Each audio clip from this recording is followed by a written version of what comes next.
감동적인 명장면을 들려면 오늘 본문의 사마리아 여인, 우물가에서 만난 이 여자를 결코 빼뜨릴 수 없을 겁니다. 이 여자는 예수님을 정말 제대로 만났습니다. 제대로. 스쳐서 비껴서 만난 것이 아니고 예수님을 맞닥뜨려서 만나게 되었습니다. 예수님은 길 가는 중에 우물가에 들렸고 이 여인은 한낮인데도 불구하고 물을 들어와서 만나게 되었습니다. 이 여자가 예수님을 만날 때 우리가 꼭 한 가지 주목해야 될 사실은 예수님께서 어떤 상태에서 이 여자를 만났을까, 그 점을 좀 주목해야 됩니다. 왜 그러냐면 우리가 예수님을 보통 만난다고 생각할 때 예수님은 언제나 편안하시고 예수님은 여유가 있으시고 예수님은 활력이 넘치고 좋은 상태, 예수님은 언제나 예수님이니까 그런 생각을 갖고 있거든요. 우리는 어떠냐? 우리는 반대로 언제나 아프고 힘들고 쓸쓸하고 외롭고 고통스럽고 지쳐있고 버림받은 것 같고 소외당하고, 그런 내가 여유 있는 예수님을 만난다고 생각하는 선입관이 있는데 그거 여러분들 지워버리시기 바랍니다. 오늘 이 여인을 만나고 있는 예수님의 상태는 지금 어떤 상태냐 하면 몹시 지쳐있고 힘든 상태입니다. 예수님께서 우리를 만나주시는데 예수님이 언제나 여유가 있는 상태로 만나는 게 아니에요. 예수님도 힘들어요. 지쳐있어요. 오늘 말씀 본문을 읽기 전에 말씀을 보면 이런 말씀이 기록되어 있습니다. 거기 또 야곱의 우물이 있더라. 예수께서 길을 가시다가 피곤하여 예수님이 길 가시다 피곤하여 우물 곁에 그대로 앉으시니, 때가 6시쯤 됐다. 우리나라 시간으로 하면 12시예요. 예수님 지금 고단해 죽겠어요. 그래서 우물가에서 피곤한 상태로 그냥 철포덕 주저앉듯이 피곤하여 우물 곁에 그대로 앉으시니, 그렇게 기록이 되어 있거든요. 예수님도 지금 힘들어요. 이 여자도 12시, 낮 12시 정오에, 우리가 보통 생각할 때 낮 12시 정오는 물을 뜨는 시간이 아니거든요. 그에게도 다급한 환경이 있고 어려움이 있다고 하는 것을 상징하는 그런 때입니다. 서로가 지금 힘든 때에 만난 겁니다. 예수님은 그런 때임에도 불구하고 우리를 살피시고 우리에게 다가오시는데, 참 은혜가 되는 것은 이런 때 예수님께서 먼저 이 여인을 향해서 관심을 갖고 말씀을 붙여주십니다. 뭐라고 그러시냐면 물을 좀 줄 수 있겠느냐, 물을 좀 달라 이거예요. 저는 이 점이 너무 은혜스럽습니다. 감사하고. 왜냐하면 예수님께서 힘든데, 나도 힘든데 예수님이 먼저 우리에게 이렇게 다가오셔서 말씀을 붙여주시니까 그게 참 감사하고, 내가 쭈삣쭈삣 내가 눈치 보느라고 예수님께 가까이 접근하지 못하는데 예수님이 나를 먼저 환영해 주시는 거예요. 관심을 가져주시는 거죠. 누가 먼저 관심을 갖느냐, 만남 사이에서 그게 그렇게 중요한 건 아닐 수 있습니다. 그러나 예수님과의 만남에서 이건 정말 은혜입니다. 예수님도 지금 철포덕 주저앉아 있는 이런 어려움임에도 불구하고 예수님이 먼저 말씀을 건네주신다고 하는 건 이건 은혜거든요. 이 성경에 보니까 예수님을 만나서 삶이 변화되고 위대한 삶을 살았던 삶의 그 특징이 뭐냐면 예수님과 만나는데 그 사람들 모두에게 예수님이 먼저 가서 말씀을 걸어주시는 거예요. 예수님의 수제자 베드로, 그는 위대한 삶으로 변화되었죠. 사람을 낚는 어부가 됐으니까, 고기 잡는 어부가. 예수님께서 그의 배에 오르셔서 베드로에게 먼저 말씀하십니다. 깊은 데로 그물을 던져서 고기를 잡아라. 예수님 먼저 말씀하시는 거예요.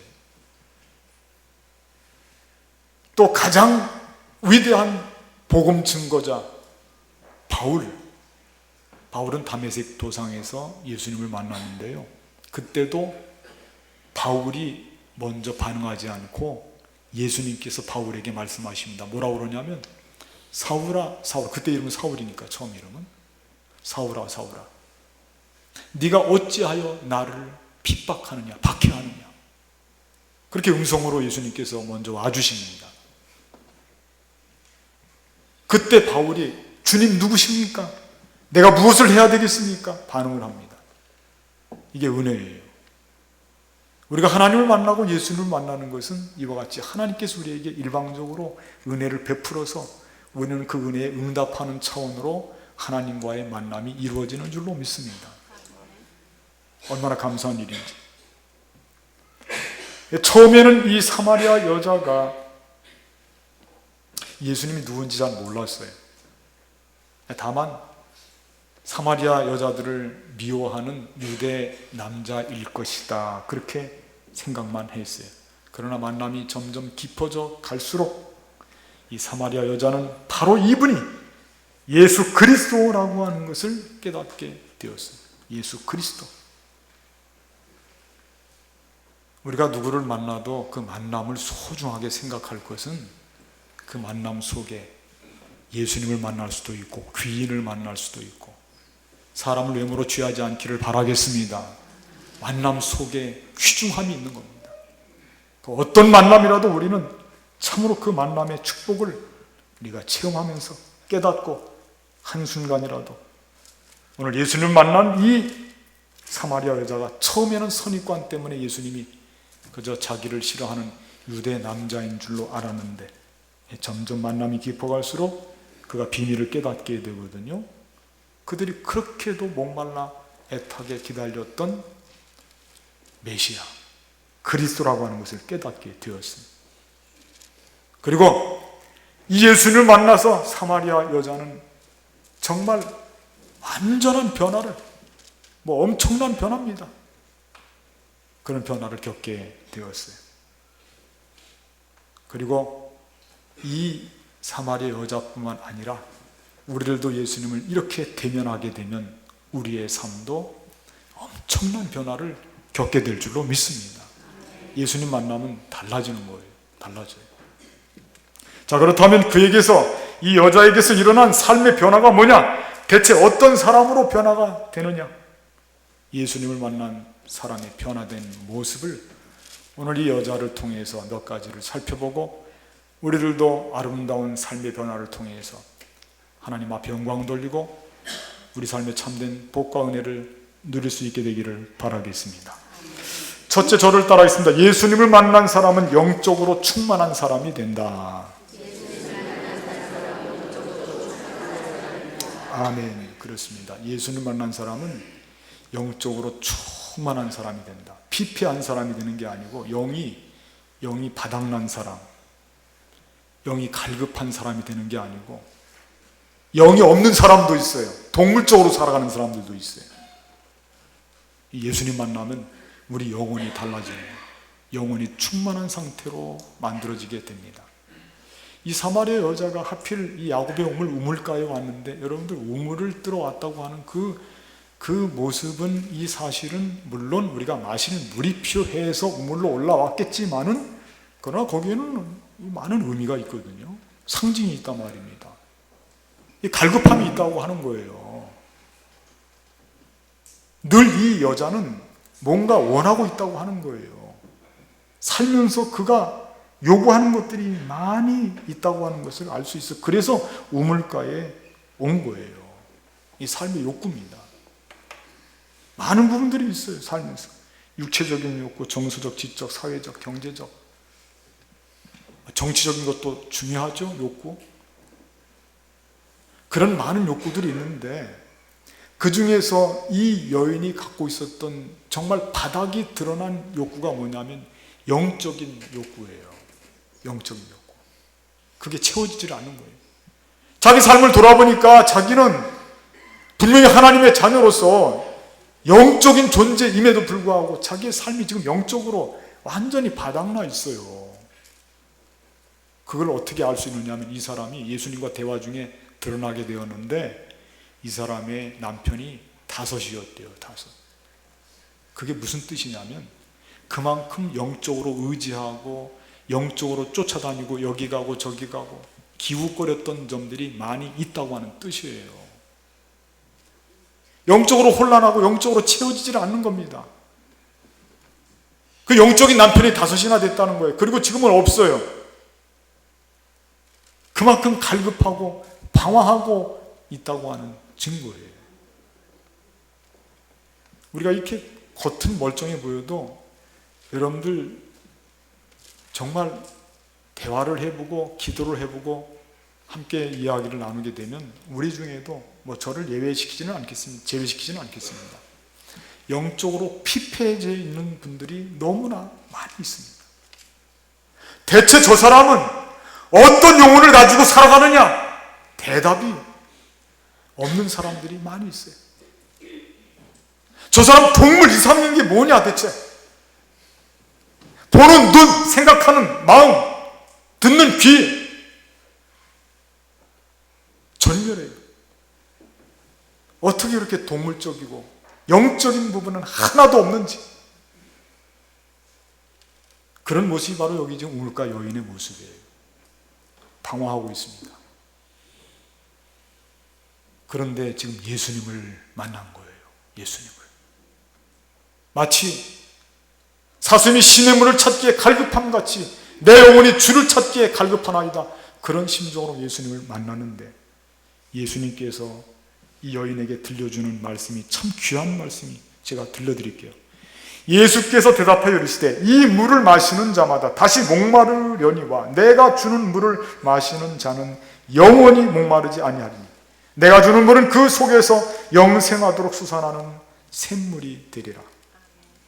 여자가 이르되 주여 그런 물을 내게 주사 목마르지 않고 또 여기 물길로 오지도 않게 하옵소서. 이게 지금 대화의 내용이거든요. 이거 보면 알 수 있죠. 예수님이 주시는 물을 마셔야 영원히 목마르지 않는 샘물을 마시는 거예요. 예수님 만나지 못하고 이 우물가에서 그냥 갔다고 한다면 이 여자는 계속해서 영적으로 피폐한 삶을 면할 수가 없었을 겁니다. 그건 구원받은 상태가 아니에요. 예수 믿고 구원받았다고 하는 삶은 다른 삶이 아닙니다. 예수님 믿고 예수님 만나고 영적으로 충만한 상태가 되었다고 하는 뜻이에요. 그게 없으면 아무것도 아니에요. 바뀐 것이 아닙니다. 그건 속이 거듭난 것이 아닙니다. 이 여자는 예수님을 만나서 그 영혼의 회복이 된 거예요. 사람들은 이 점을 놓고 많은 인간적인 노력을 하거든요. 영적으로 피폐함을 어떻게 메꾸기 위해서 약을 먹기도 하고 돌을 닦기도 하고 기수련, 요즘에 뭐 기수련 또 유행하는 게 있어요. 가부좌 틀고 뭘 생각하는지 떡하니 앉아서 어디 바위 같은 데 앉아갖고 그리고 내려가면 또 금방 또 그때뿐이에요. 또 체면 상태 그때뿐이에요. 세상의 어떤 방법으로도 영혼의 갈급함을 채울 길이 없습니다. 오직 주님을 만나야, 예수님을 만나야 영적으로 채움을 받게 되고 공급함을 받게 되고 영적으로 충만한 상태가 될 줄로 믿습니다. 왜 그러냐면 예수님 만나면 왜 그러냐면 예수님께서는 절대적인 영이고 예수님께서는 그 영적인 권위가 다른 어떤 것과 비교할 수가 없어요. 대적할 자가 없습니다. 예수님의 영과 귀신도 한 길로 왔다 7길로 도망가고 악한 사탄 마귀도 시험치러 왔다가 다 도망갑니다. 꼬랑지 내립니다. 그런 예수님께서 영적으로 최고의 권위를 갖고 있는 예수님께서 주시는 생명의 물을 얻어먹게 되면 우리는 영원히 목마르지 않는 생명수를 먹게 되어서 우리 영혼이 솟아나는 거예요. 우리 영혼이. 예배를 드리는 자리도 죽어있던 영혼이 솟아나는 자리인 줄로 믿습니다. 사람은 영혼이 죽으면 아무것도 아니에요. 사람은 영혼이 있어야 사람이에요. 사람이 왜 하나님의 형상을 따라서 만들어졌다고 표현했는지 아시죠? 그게 없어지면 그건 사람, 동물입니다. 동물. 오늘 이 여인은 예수님을 만나서 영적으로 충만한 상태에 이르러서 구원받은 사람의 아름다운 모습을 회복하게 되었습니다. 우리들도 예수님을 만나서 그동안 영적인 부분을 너무 관심을 갖지 않고 피폐했던 나의 속사람을 예수님을 통해서 새롭게 회복하시고 아름다운 영혼을 소유할 수 있는 우리 모두의 삶이 되기를 바라겠습니다. 두 번째 저를 따라했습니다. 예수님을 만난 사람은 예배하는 거룩한 사람이 된다. 그렇습니다. 예수님을 만난 사람은 예배하는 거룩한 사람이 된다. 예배자가 된다 이거예요. 오늘 이 여인과 처음에 만났을 때는 뭐 샘물이 된다, 물에 대한 말씀을 서로 나누다가 나중에 대화가 깊어지니까 이 예수님과 이 여자의 대화의 내용이 뭐냐면 예배입니다. 예배에 대한 말씀을 지금 주고받는 거예요. 예배. 그것도 그럴 것이 신앙에 있어서 제일 본질적인 요소 중에 하나가 예배거든요. 그러니까 예배를 어떻게 생각하느냐에 따라서 그 사람의 신앙을 점검할 수가 있습니다. 예배에 대한 바른 생각, 그게 그 사람의 신앙의 이정표거든요. 지금 이 여자는 예배의 본질을 잘 모르고 있어요. 여기도 기웃거리고 저기도 기웃거리고, 자기에게 좋다는 것은 마치 무슨 음식을 먹듯이, 약을 먹듯이 좋다고 하는 것은 다 받아들이는 거예요. 이방신들도 받아들이고 해와 달도 받아들이고 다 받아들여요. 특히 사마리아 지역은 그렇게 종교 혼합적인 특성이 강한 지역입니다. 그런데 여러분들, 이 여자가 예배를 드릴 때 한 가지 고집하던 그런 점도 있어요. 그건 뭐냐면 예배는 꼭 그리심산에서만 이 모세 율법에 나오는 거거든요. 그래서 이 사마리아 지역에서 이 북쪽 이스라엘의 전통은 예배를 그리심산에서 드리는 전통을 갖고 있어요. 그거 포기할 수 없거든요. 그걸 고집하고 있습니다. 예배 드리는 장소, 또 자기에게 도움이 된다고 하면, 마음의 위로를 준다고 하면 어디든지 가서 어떤 대상 앞에서라도 조아릴 수 있는 그런 생각. 우리가 보통 생각할 때 그런 생각을 관대한 생각이라고, 문화적으로 관대하다, 열려있는 사람이다, 그렇게 평가할지 모르겠지만은, 그러나 성경은 참된 신앙의 모습은 그런 걸 거부할 줄 알아야 될 줄로 믿습니다. 여기 이 여자 결혼하고 지금 남편이 5이라니까요. 남편이 5이라고 하는 것을 육신적인 생각으로만 생각하지 마십시오. 여기도 기웃거리고 저기도 기웃거리고 그랬다는 뜻입니다. 이것이 예배의 대상이 그동안 그만큼 많이 있었다는 뜻입니다. 그런데 지금 하나님은 누구를 찾고 있느냐면, 하나님께 신령과 진리로 예배드리는 자를 찾고 있다고 말씀하고 있어요. 하나님께. 말씀이 이렇게 되어 있습니다. 예배할 때, 영과 진리로 예배할 때가 오나니 곧 이때라. 아버지께서는 저를 따라 자기에게 이렇게 예배하는 자를 찾으십니다. 하나님 영이신 예배하는 자가 영과 진리로 예배할지니라. 이게 23절과 24절 말씀이거든요. 그러니까 하나님께 예배하는 자를 찾는데요, 이 여자의 삶은 그게 아니었어요. 여기저기 기웃거렸어요. 우리 한국 사회에서도 이 세상의 풍수를 보면 참 안타까울 때가 많이 있습니다. 우리 기독교인들이 지금은, 옛날엔 아주 신앙 무장을 잘해서 맺고 끊는 것이 분명했거든요. 그거 아니다 하면은 가지 않았습니다. 근데 지금은 하도 세상에서 막 손가락질을 하고 그래서 그러는지 좀 많이 풀어졌다. 우리들 마음속에 한번 여러분들이 스스로 점검해 보십시오. 제가 한번 그래도 좀 이쁘게 이야기할 테니까 여러분들이 그게 어떤 생각이 드는지. 어떤 어머니가 자기 아들이 잘 되기를 위해서 뒷뜰에 장독대에 정한수를 떠놓고 비나이다 내 아들 잘 되게 해주세요. 비나이다 이번에 수능 잘 보게 해주세요. 여러분들이 지금 제가 들은 이 말씀을 듣고서 여러분들 마음 속에 그럴 수 있다, 아름다운 모습이다, 어머니의 마음이지, 그런 쪽으로 여러분들이 더 기울어져 있다면 그건 여러분들이 경각심을 가져야 됩니다. 경각심을 가지세요. 그런다면 만약에 정월대보름이 되어서 달이 떴을 때 달림 올해 결혼하게 해주세요. 올해 취업하게 해주세요. 그럴 수 있다. 얼마나 낭만적이고 멋지냐, 그런 생각이 듭니까? 송구영신 예배 잘 들더니만 없어졌어. 어디 갔나 그랬더니 동쪽으로 갔어요. 정동진. 가서 해 뜨는 것을 날씨 추운데 호손 불면서 해가 뜨니까 함성을 지르고, 그리고 거기서 기도를 한대요. 그 누구에게 기도하냐? 떠오르는 햇님에게 기도한다. 햇님에게. 햇님, 올해 대박나게 해주세요. 여러분들이, 저도 마찬가지입니다. 그런 모습을 떠올릴 때 그게 거부감이 없고 그럴 수 있다, 충분히 그럴 수 있지 뭐 한다고 생각한다면, 그런 상태의 여자가 예수님을 만나기 전에 우물가에 물을 기르러 온 남편이 다섯인 이 사람과 틀릴 바가 없다 이거예요.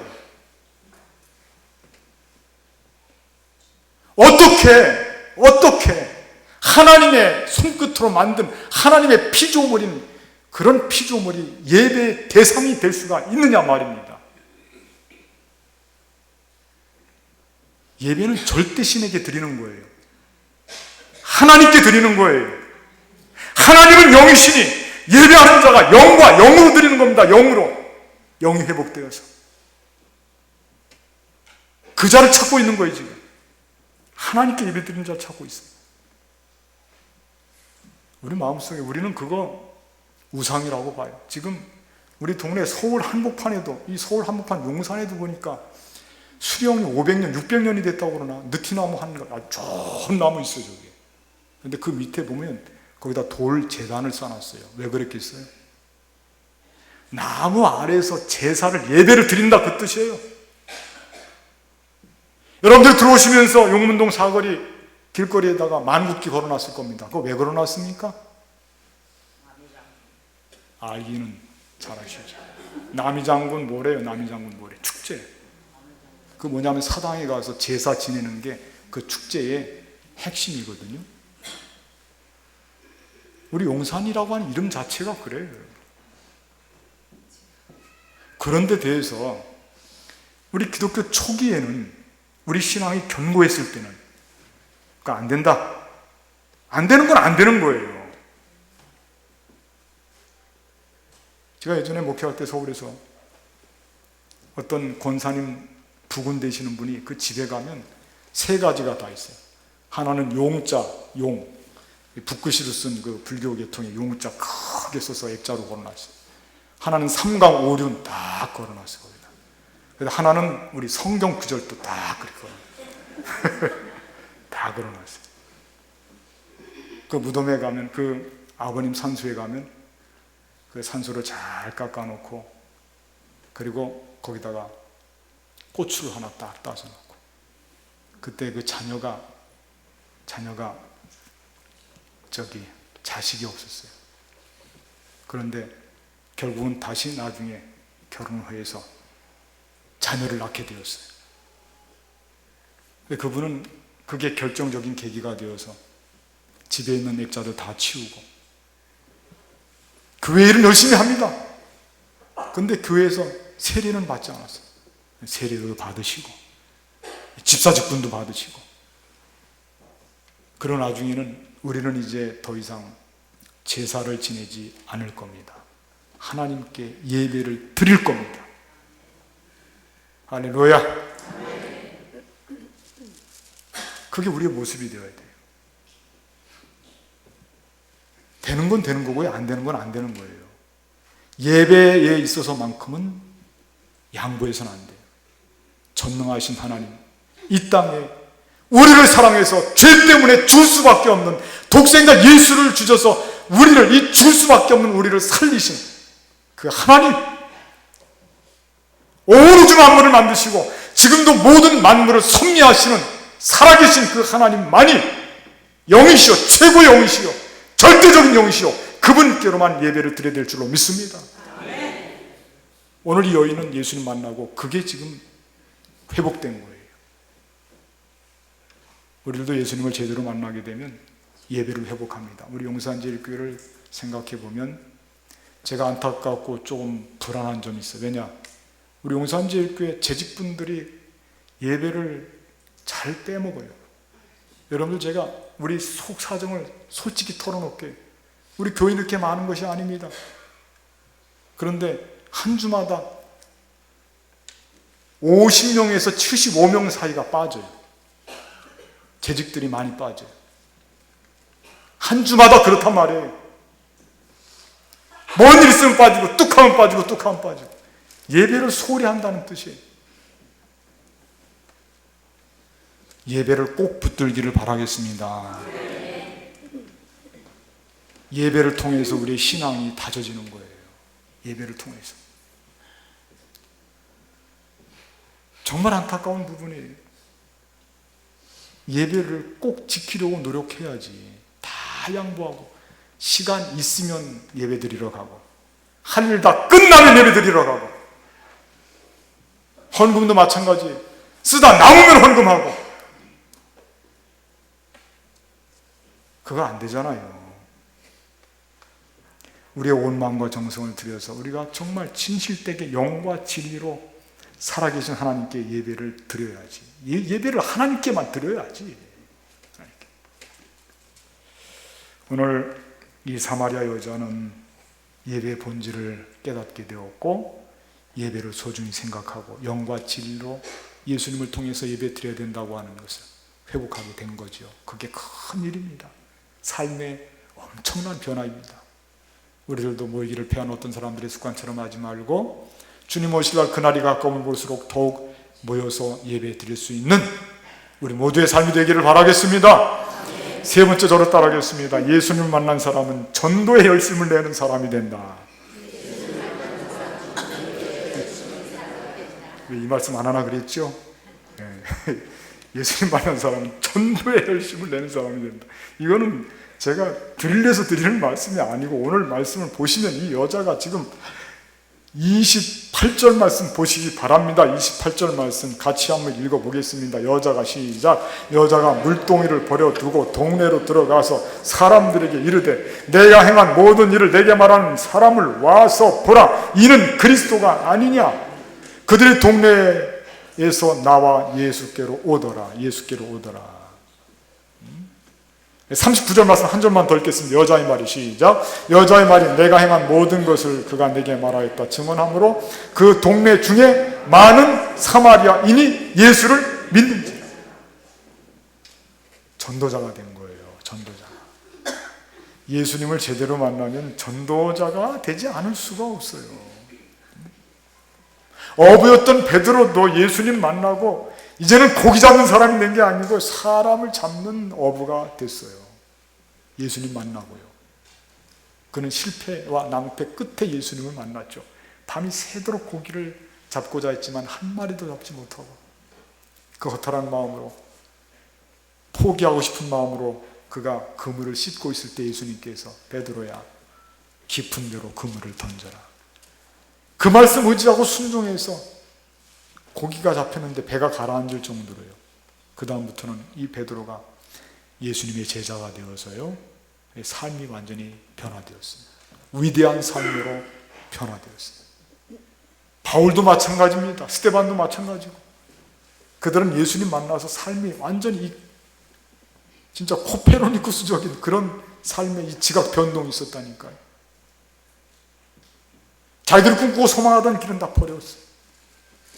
자기들이 욕구 다 버렸어요. 오늘 말씀에도 보니까 여자가 뭐를 버렸다고 그랬습니까? 물동이. 물동이는 뭐냐? 자기가 필요한 것을 채우는, 욕구를 채우는 도구예요. 그거를 다 버려버린 거예요. 그거 더 이상 필요하지 않다. 예수님 하나면 모든 욕구가 다 그것은 험한 것이 되고 예수님을 통해서 모두가 해결된다. 그런 믿음을 가지고 예수님을 메시아를 만난 순간 이 여자는 삶의 온전한 변화가 이루어졌는데 전도자가 됐어요. 전도자. 마을로 뛰어내려가서 달려갔어요. 사람들에게 내가 메시아를 만났다. 메시아를 만난 기쁨이 이렇게 크면요, 그 혼자 가만히 있지를 못해요. 좋은 소식, 기쁜 소식 내가 들으면 그거 혼자서 감당하기가 어렵다니까요. 누군가에게 전해줘야 되고 내가 받은 은혜를 누군가 같이 나누고 싶어하고 특히 사랑하는 사람은 더 전해주고 싶어하고 그게 사람의 모습이에요. 우리가 예수님을 만났는데 예수님의 제자가 됐고 예수님 믿는 그리스도인들이 됐지 않습니까? 우리도 전도에 열심을 내야 될 줄로 믿습니다. 우리 본분이에요. 본분. 특별한 일이 아니라니까요. 지금 전도 집중 기간입니다. 여러분, 제가 정말 간곡히 부탁을 드리는데 오늘만큼은 그냥 가지 말고 점심 드시고 1시부터 3시까지 한번 전도 체험을 좀 해보세요. 찬송가 이따 부르겠습니다만 비가 오는 것과 바람 부는 것을 겁을 내지 말고 어떻게 해요? 부려봅시다. 찬송은 잘 불러요. 오늘 벌써 제가 얼마나 많이 목사님 비 오는데요? 목사님 비 오는데요? 아 어쩌라고? 아 비 온다 이거야. 비가 오는 것과 바람 부는 것을 겁을 내지 말고 부려봅시다. 우리 찬송가 그렇게 부르잖아요. 우리 용산제일교회는 전도하는 교회예요. 저를 따라서 우리는 전도한다. 왜 그러냐면 예수님 만난 사람은 피할 수가 없어. 전도를 피할 수가 없어요. 막 하고 싶은 거예요. 지금. 막 달려 물동이 버려두고 지금 마을로 들어가서 메시아를 만난 거죠. 증언하는 거예요. 우리도 이 사마리아 여자처럼 예수님을 정말 대면해서 1대1로 만나서 우리 삶이, 우리 영혼이 충만해지고 예배를 사랑하고 아끼고 예배 자리 열심을 내고 또 열심히 전도해서 삶의 변화를 통해서 하나님 앞에 영광을 돌리고 축복되고 아름다운 삶으로 나아가시는 우리 모두의 삶이 되기를 주님의 이름으로 간절히 부탁을 드리겠습니다. 기도하시겠습니다. 감사합니다.